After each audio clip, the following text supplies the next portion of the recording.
warahmatullahi wabarakatuh. Assalamualaikum warahmatullahi wabarakatuh. Anak-anak solih, bagaimana kabarnya hari ini? Alhamdulillah. Semoga keberkahan Allah senantiasa menaungi kita, sehingga kita bisa hidup dengan penuh kebermanfaatan kepada orang-orang yang ada di sekeliling. Anak-anak solih, hari ini kita akan menyaksikan bersama kisah yang sangat luar biasa. Kisah seorang ulama besar yang akan memberikan motivasi kepada kita tentang bagaimanakah perjuangan beliau dalam menuntut ilmu. Kisah siapakah yang akan kita simak? Mari kita simak bersama-sama kisah berikut ini. Belajar kesungguhan dari Nasir al-Sunnah. Beliau lahir di Palestina. Ayahnya meninggal saat beliau masih kecil. Saat berusia 2 tahun, ibu, orang tua satu-satunya, membawanya ke Mekah. Keluarga beliau tidak kaya, bahkan beliau tidak punya rumah. Namun, beliau selalu bersemangat dalam belajar dan menuntut ilmu. Di bawah didikan sang ibu, beliau telah hafal Al-Quran di usia 7 tahun. Setelahnya, beliau belajar hadis. Beliau sering datang ke kantor pemerintahan untuk mengumpulkan kertas bekas sebagai dasar untuk menulis materi pelajaran.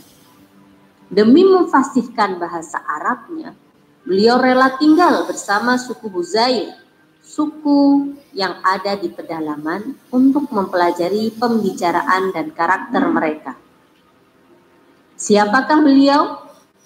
Beliau adalah Muhammad bin Idris bin Abbas bin Utsman bin Safi'i bin Sa'id bin Ubaid bin Abi Yazid bin Hashim bin Abdul Muttalib bin Abdi Manaf al-Quraisy Asy-Syafi'i, atau dikenal dengan sebutan Imam Syafi'i, ulama pembela sunnah. Imam Syafi'i mendengar tentang ulama Madinah yang berilmu tinggi dalam hadis. Ulama itu bernama Malik bin Anas, atau dikenal dengan nama Imam Malik. Semangat belajar Imam Syafi'i semakin besar.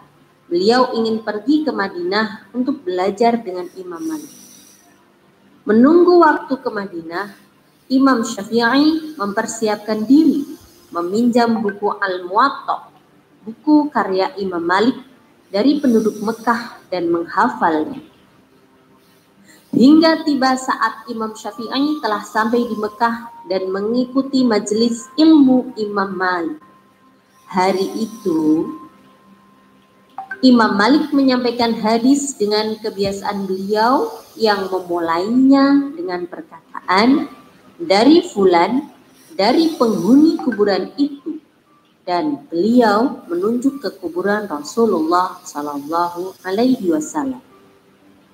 Sementara itu, Imam Syafi'i terlihat sedang memainkan tikar dengan telunjuk yang dibasahi air liur. Melihat hal itu, Imam Malik pun menjadi sedih. Beliau menunggu pengajian selesai dan kosong untuk kemudian memanggil Imam Syafi'i. Dalam majelis tersebut, Imam Malik membacakan 40 hadis. Wahai Muhammad, panggil Imam Malik kepada muridnya Imam Syafi'i. Imam Syafi'i pun mendekati gurunya dan duduk di hadapan beliau. Kenapa kamu bermain-main di tengah-tengah pembacaan hadis Rasulullah? Imam Syafi'i menjawab, wahai tuanku, tadi aku tidak sedang bermain-main. Aku hanya menulis dengan ludahku apa yang Anda sampaikan supaya aku tidak lupa. Sebab aku adalah seorang yang fakir dan tidak memiliki uang untuk membeli kertas dan pena. Imam Malik kagum mendengar jawaban muridnya. Lalu beliau berkata, Jika memang benar seperti itu, maka bacakanlah untukku 1 hadis saja dari 40 hadis yang telah aku bacakan dalam pelajaran hari ini. Imam Syafi'i duduk sebagaimana posisi gurunya. Lalu beliau berkata, dari fulan, dari penghuni kuburan itu. Imam Syafi'i menunjuk ke arah kuburan Rasulullah Shallallahu Alaihi Wasallam persis seperti yang dilakukan oleh gurunya. Setelahnya, Imam Syafi'i membacakan hadis pelajaran hari itu. Bukan hanya 1 hadis saja yang dibaca, melainkan semua hadis yang diajarkan hari itu, yaitu 40 hadis secara fasih. Pada akhirnya, Imam Syafi'i menjadi ulama besar dan terkenal dengan julukan Nasir al-Sunnah atau ulama pembela sunnah.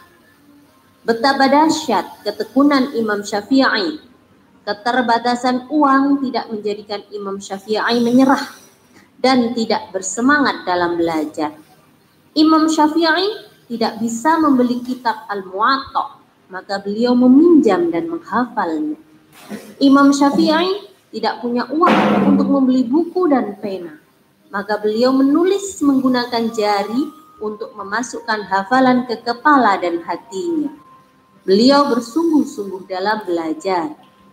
Anak-anak solih, mari kita teladani ketekunan Imam Syafi'i dalam belajar. Mari kita teladani sikap santun Imam Syafi'i dalam menimba ilmu kepada gurunya. Anak-anak solih, mari kita jadikan kisah Imam Syafi'i ini menjadi sebuah kisah yang akan meresap di dalam hati kita sehingga membuat kita semakin semangat belajar. Kita akan mengalahkan batasan-batasan keterbatasan kita. Kita akan mengalahkan rasa malas, kemudian menjadikan diri kita seorang yang bersemangat untuk terus belajar. Demikianlah anak-anak solih kisah Imam Syafi'i. Sampai bertemu di pertemuan yang akan datang dengan kisah yang lebih menarik, dengan kisah yang penuh hikmah.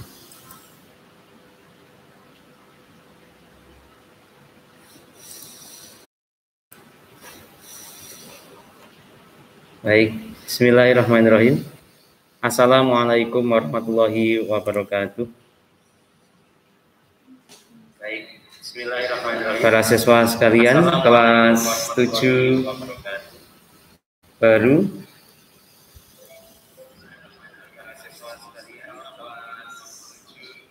Tentunya beserta Bapak Ibu orang tua di rumah yang senantiasa setia memandu putra-putrinya di depan kamera, atau bahkan mungkin ada yang disambi kegiatan harian di rumah. Sekali lagi saya ucapkan terima kasih Bapak Ibu sudah menyempatkan waktunya untuk bergabung bersama kami di kegiatan MPLS online SMP Negeri 34 Purworejo di hari yang kedua ini. Anak-anakku, pada hari yang kedua ini sudah saya share di grup WA 7. Kalian juga bisa menyimaknya sejak bahkan tadi malam. Ada kegiatan yang perlu saya bacakan kembali, 3 ringkasan kegiatan hari ini. Yang pertama, cara mengirim tugas melalui WA. Ini kemungkinan nanti akan yang sedikit bersifat manual, karena kita memang mengupayakan berbagai tipe agar kalian tetap bisa mengikuti pembelajaran daring nantinya selama PPKM ini. Maka segala masalah kita perlu diskusikan di sini. Nanti kita siapkan link Google Meet, kalian bisa bertanya di sana. Kalaupun tidak, kalian juga bisa kirim chat di sebelah layar YouTube ini. Ada chat, silakan kalian bisa berkeluh kesah di situ tentang kendala apa nanti, boleh. Kalau yang tidak bisa masuk juga kami akan nanti siapkan pula di WA7 grup Google Meet. Jadi kita siapkan dua media untuk kita bisa berkomunikasi dalam kegiatan MPLS online kali ini. Para siswa sekalian, juga para pendamping, Bapak Ibu guru yang saya hormati, pada kesempatan pula nanti hari kedua ini lebih banyak kita akan mengadakan uji coba ya. Kita ajukan pada hari kedua ini mengadakan uji coba bagaimana pembelajaran itu bisa berlangsung.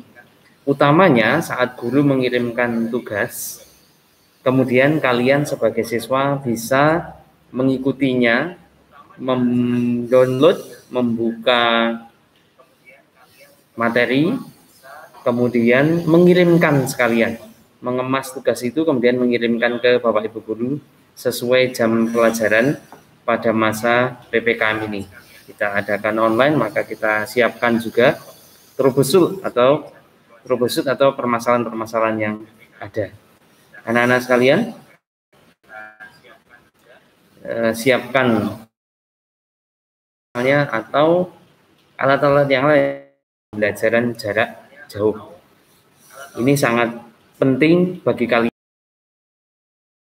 mengingat kita tidak tahu apa yang terjadi di besok hari pada saat PJJ itu berlangsung. Kalian punya kendala apa? Nah, inilah kesempatan. Hari ini, MPLS kedua ini, wahai anak-anak kelas 7 baru, kesempatan kalian untuk menyiapkan baik sarana maupun prasarananya. Sehingga pada saat PJJ nanti sedikit terobati sebagian kendala-kendala yang ada. Saya ucapkan selamat. Singkat cerita, memaksimalkan pembelajaran jarak jauh kita akan dicobakan hari ini. Baik, yang pertama yaitu tentang cara mengirim tugas melalui grup WA. Saya coba simak. Saya juga bersama dengan beberapa Bapak Ibu guru di sini. Di antaranya ada Bu Ayu Puspitasari yang kemarin sudah mengisi materi. Nah, ini sudah di-share di grup WA7. Di grup WA7 ada uraian kegiatannya nanti akan dibagi.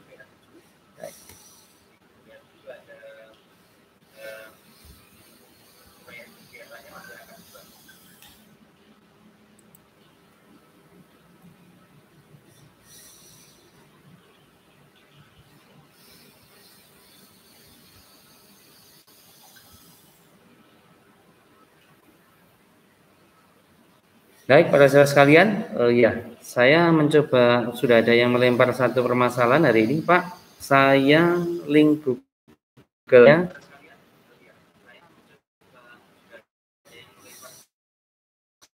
teror. Ya.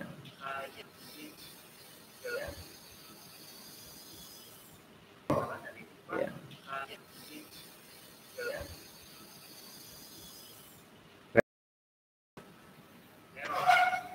Ini kemungkinan yang dimaksud, saya kira kalau link Google-nya kesulitan YouTube juga akan saya gandakan di link Google Meet-nya ya, mengikuti. Yang pertama, disiapkan, akan dikirim ke siapa misalnya, nah kemudian kita foto. Cara yang pertama, foto manual ya. Berarti tinggal difoto dengan posisi seperti ini. Di lembar jawaban kalian, kemudian difoto secara manual dengan posisi seperti ini. Ya. Kemudian kalau sudah difoto, baru dikirim. Saya kira ini sesuatu hal yang mudah. Demikian pula dengan video. Jika kita gunakan video seperti kalian merekam di suatu objek wisata atau kegiatan yang lain yang memang diminta untuk direkam, maka kalian rekam kemudian dikirim seperti biasa di WA. Tentu ini sangat mudah dan kalian sudah sangat mahir.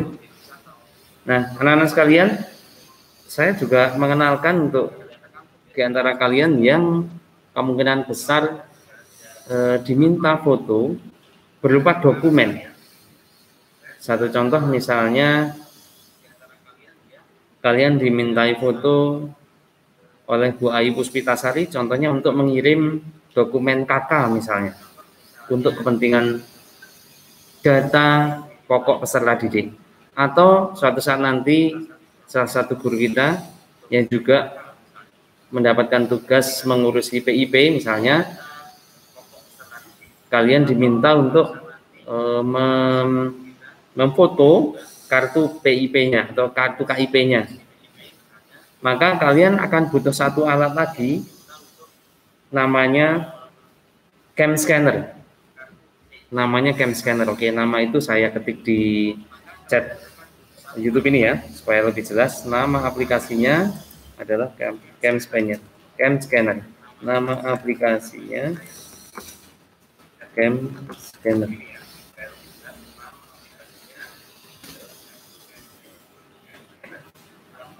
Cam scanner. Nah, pada tampilan HP kalian nanti kalian cari untuk yang Play Store-nya ya. Masuk ya. Saya ulangi ya. Cam scanner, saya ulangi dari depan. Cam scanner seperti ini, kelihatan seperti ini. Ada tulisan CS di layar. Ini kita klik saja. Nah, ada kamera di sudut pojok. Jika ada iklan kita lewati aja. Ada kamera, kemudian kita tekan kameranya, muncul semacam ini dokumen yang akan difoto, baik KK, KTP, KK atau mungkin kartu PIP bagi kalian yang punya. Suatu saat dibutuhkan sekolah, kalian bisa menggunakan cam scanner itu untuk memfotonya lebih jelas, lebih akurat. Kita foto semacam ini, kemudian jika sudah, nanti di HP akan tampil seolah-olah dokumen itu satu lembar penuh difoto di HP, dan kualitasnya jauh lebih baik. Kemudian kita next, ada tombol next saja, kemudian kita next kembali. Nah, semacam ini kalau sudah muncul, kalian bisa bagi, ada tombol untuk membagi, yang dibagi, kemudian cari WA-nya. WA siapa dari Bapak Ibu guru tersebut, ya kan? Jenisnya mau JPG atau berbentuk PDF, kemudian kita bagi menggunakan saluran WA, cari mau kirim ke mana. Tadi di grup WA7 Bu Sari sudah menyampaikan, ada dikirim ke Pak Res, mungkin ada dikirim ke Bu Tutur atau ke guru yang lain yang membutuhkan. Jadi kalian jika diminta, maka sudah bisa menyiapkan dengan fasilitas cam scanner tersebut. Nah, pada saat sekalian, itu tentang cara menggunakan aplikasi cam scanner untuk menunjang kalian mengirim dokumen. Saya tadi menyampaikan contoh itu jika dokumen berupa KK atau kartu PIP, supaya foto itu jauh lebih jelas dan lebih akurat. Baik, para sahabat sekalian, saya coba membuka kembali grup WA7. Saya bacakan, nanti kalau kalian belum bisa menyimak di sini, kalian bisa menyimak di grup. Atau bagi kalian yang kehilangan sinyal, maka kalian juga bisa pantau secara offline lewat grup WA7. Atau kalian yang punya HP 2, kemudian yang satu untuk YouTube, yang satu untuk WA dengan saya, tidak masalah. Ya, silahkan kalian bisa gunakan apa yang bisa. Jadi, insya Allah kami tidak memaksakan kalian untuk bergabung seluruhnya di YouTube, karena tidak semuanya punya sinyal yang kuat, gitu ya. Kemudian yang berikutnya, tadi video sudah, foto sudah. Saya cek di grup WA, nanti kalian akan mendapatkan petunjuk-petunjuknya, sudah dikirim oleh Bu Ayu Puspitasari. Nah, yang kelihatannya belum saya jelaskan adalah penggunaan voice note. Voice note, saya kira di antara kalian untuk yang sifatnya manual semacam ini, foto, video, voice note sudah bisa, namun bolehlah saya praktekkan. Misalnya suatu saat guru kalian mengirim tugas berupa pesan suara, misalnya seperti ini yang saya praktekkan ya. Saya seolah-olah menjadi guru dan mempraktekannya misalnya. Baik anak-anak, ini contoh voice note dari Pak Guru. Siapkan selembar kertas, kemudian tulis nama, nomor kelas, dan jawablah pertanyaan dari pesan suara ini. Soal nomor 1. Soal nomor 1, 2 ditambah 2 sama dengan, di contohnya. Soal nomor 2, 3 ditambah 5 sama dengan. Kemudian kalian kirim ya pesan suara ini, kirim balik ke Pak Restiono. Saya tunggu. Ini contoh saya sudah mengirim lewat pesan suara, kalian nanti bisa cek di grup WA7 untuk dikirim ke saya misalnya, bisa untuk dipraktekkan nanti di sesi akhir ini. Nah, saya akan coba putar ya di sini. Baik, anak-anak. Semoga bisa dengaran. Baik, anak-anak. Di contoh voice note dari Pak Guru, siapkan selembar kertas, kemudian tulis nama, nomor kelas, dan jawab pertanyaan dari pesan suara ini. Soal nomor 1. Soal nomor 1, 2 ditambah 2 sama dengan. Soal nomor 2, 3 ditambah 5 sama dengan. Ya, barusan sudah saya dekatkan, meskipun suaranya tidak terlalu jelas, tapi ini contoh pesan suara. Jadi suatu saat diminta, kalian bisa juga menggunakan pesan suara. Petunjuk secara manual juga akan dikirim, atau mungkin sudah ya, sudah dikirim oleh Bu Ayu Puspitasari di grup WA7. Kalian bisa menyimaknya. Baik para saudara sekalian, berarti seluruh kegiatan yang kita siapkan untuk hari ini, kalian sudah saya bagi, kalian bisa mengikutinya dengan live maupun secara manual. Misalnya kalian menyimak langsung di grup WA. Kita coba praktekkan ya. Kemudian setelah ini kendala-kendalanya ini akan kita diskusikan di grup Google Meet supaya kalian tetap bisa mengikuti kegiatan MPLS online ini baik live streaming di YouTube maupun di Google Meet. Kami akan siapkan linknya, nanti akan dibagi oleh Bu Sari, link Google Meet untuk kita diskusikan, terutama kaitannya dengan permasalahan-permasalahan yang ada di dalam kegiatan pembelajaran jarak jauh nantinya. Nah, para saudara sekalian, juga Bapak Ibu orang tua yang senantiasa setia mendampingi putra-putrinya dalam kegiatan MPLS online ini. Nah, ini kesempatan kalian untuk mencoba. Saya berikan waktu. Insya Allah kita kurang lebih ada 30 menit ya. Saya sediakan waktu 30 menit untuk mencoba mengirim foto, mencoba mengirim video, dan pesan suara. Saya ulangi, mencoba mengirim foto, mencoba mengirim video, dan mencoba mengirim pesan suara.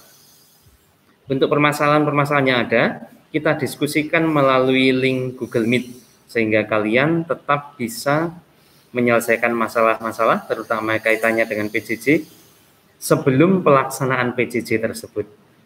Saya kira untuk live streaming YouTube cukup sekian, kita lanjutkan ke link Google Meet. Kalian tunggu ya di grup WA7, kalian boleh meninggalkan YouTube Live untuk berpindah ke Google Meet, kita bisa bergabung bersama di sana dan mendiskusikan permasalahan. Terima kasih untuk live streaming kali ini. Saya tutup dulu. Assalamualaikum warahmatullahi wabarakatuh.